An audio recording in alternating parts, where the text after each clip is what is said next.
এই গণসংযোগ পরবর্তী সময়ে এখন আপনাদের সামনে দুটি কথা আলোচনা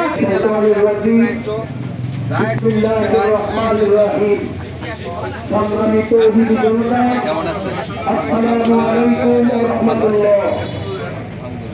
বাংলাদেশ জামাত ইসলামী বাগরান ইউনিয়ন শাখার 3 নম্বর ওয়ার্ড কর্তৃক আয়োজিত আজকের এই নির্বাচনী গণসংযোগ এই সমাবেশে উপস্থিত সম্মানিত সংগ্রামী জেলা আমির, মেহেরপুর জেলার সংগ্রামী আমির, জামাত মনোনীত 1 আসনের এমপি পদপ্রার্থী মৌলানা তাজউদ্দিন খান আমাদের মাঝে উপস্থিত আছেন। এ উপজেলার সংগ্রামী সেক্রেটারি খাইরুল বাশার। জামাত ইসলামীকে তারা মাঠে ময়দানে ভালো বলতো। আমার যখন 2001 সালে বাংলাদেশ জামাত ইসলামীকে সাথে নিয়ে যখন সরকার গঠন করেছিল, 2001 সাল পর্যন্ত আমাদের প্রতিবন্ধ। আসসালামু আলাইকুম, কেমন আছেন? দেখি হাত দিয়ে যায়, শরীর ভালো আছে তো? কেমন আছেন গো? আলহামদুলিল্লাহ আলহামদুলিল্লাহ আলহামদুলিল্লাহ ভালো আছেন। বসেন বসেন বসেন বসেন বসেন, উঠতে হবে না। শরীর ভালো আছে তো?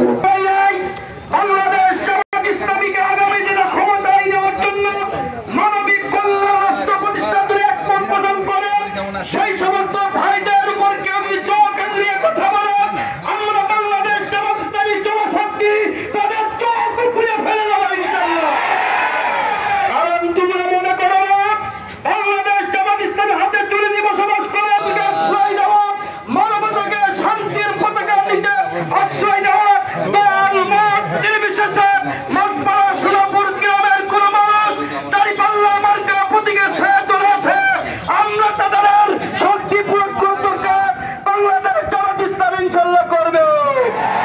আবার হুঁশিয়ার দিবস দাঁড়িপাল্লা প্রতীকে যারা ভোট দেওয়ার প্রত্যয় ব্যক্ত করেছে, তাদেরকে যদি হুমকি দেখান, তাদেরকে যদি ভয় দেখান, গালিগালাজ করো, বাম হাতে ছাই নিয়ে তোমার চিৎপা টেনে ছুঁয়ে ফেলে দেবো আমরা। আসুন তাই চিন্তার কোনো কারণ নেই। ইসলামের কাজে আপনারা সকলে ঐক্যবদ্ধ ভূমিকা পালন করবেন, এই প্রত্যাশা রেখে আমি সোনাপুরবাসীকে ধন্যবাদ জানিয়ে আমার কথা শেষ করছি। হাত দিয়ে গেলাম অর্ধেক সুস্থ। 15টা বছরে আমরা দুর্নীতি দেখেছি, ধমক দেখেছি, ব্যাংক ভেঙে দেওয়ার হুমকি দেখেছি, ফাঁসি দেখেছি, আয়নাঘর দেখেছি। দীর্ঘ 15.5 বছর এই ধরনের হামকি ধুমকি দেখতে চাই না। আমরা একটা শক্তিশালী এবং ভিত্তিক সমাজ কায়েম করতে চাই। এই পথে যদি চলে আসে, আবার জাতীয় সরকার যেভাবে উপজেলা শাখার সম্মানিত আমির ভাই মৌলানা খানজাহান আলী, আমি সম্মানিত উপজেলা আমির সাহেবকে বক্তব্য রাখার জন্য অনুরোধ করছি।